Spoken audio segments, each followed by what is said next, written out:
Salut tout le monde, c'est Charles Elliott de chez Boîte de Fibre.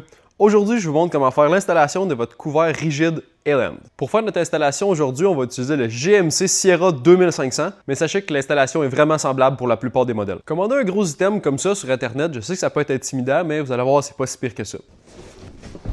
Une des choses qui est le fun avec l'installation de ce couvert-là, c'est que tous les outils nécessaires sont dans la boîte, donc vous n'aurez besoin d'avoir aucun outil avec vous au moment de commencer l'installation du couvert, donc je mentais pas. Les seuls outils que vous allez avoir besoin, c'est ces 4 petites clés Allen-là qui vont dans la petite boîte, puisque la majorité des vis sont serrables à la main. C'est parti!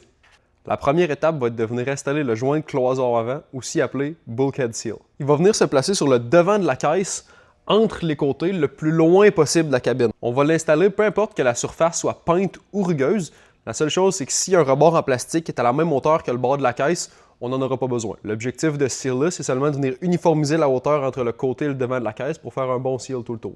Avant de venir poser le joint, on va venir nettoyer la surface avec de l'alcool isopropylique. Ça va permettre d'enlever les saletés et d'améliorer l'adhérence. Ensuite, on prend le seal, on enlève la bande de protection, puis on va venir le coller sur toute la longueur.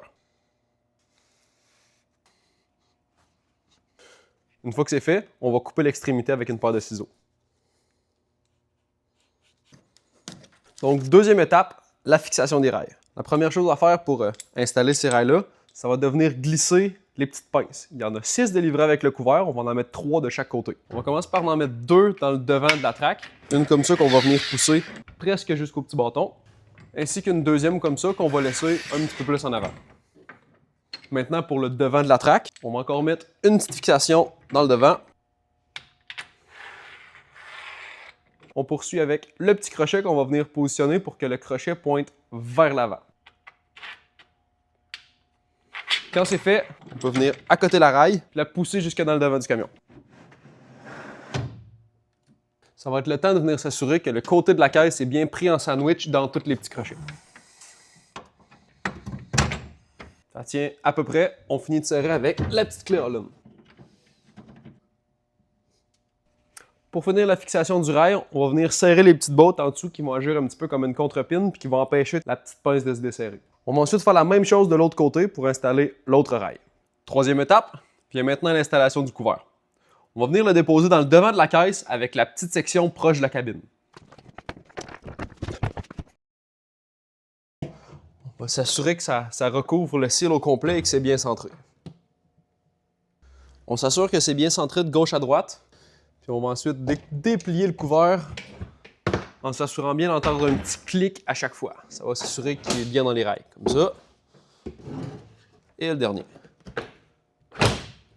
Une fois que le couvert est bien positionné comme ça, on va simplement venir le lever légèrement. Puis fermer la tailgate doucement.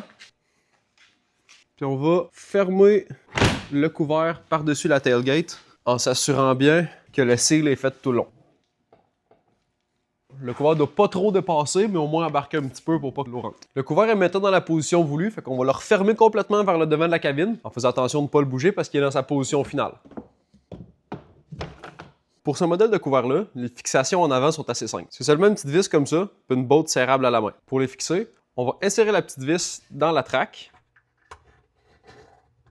On va venir glisser le petit crochet par-dessus la vis.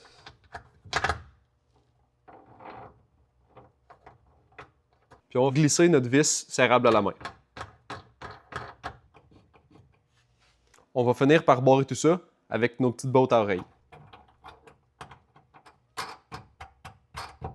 Une fois que c'est fixé, on va venir mettre la même chose de l'autre côté.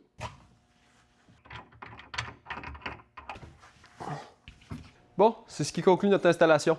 J'espère que toutes les étapes étaient claires. Sinon, tu peux nous envoyer un courriel au contact@boitedefibre.com. Passe une bonne journée.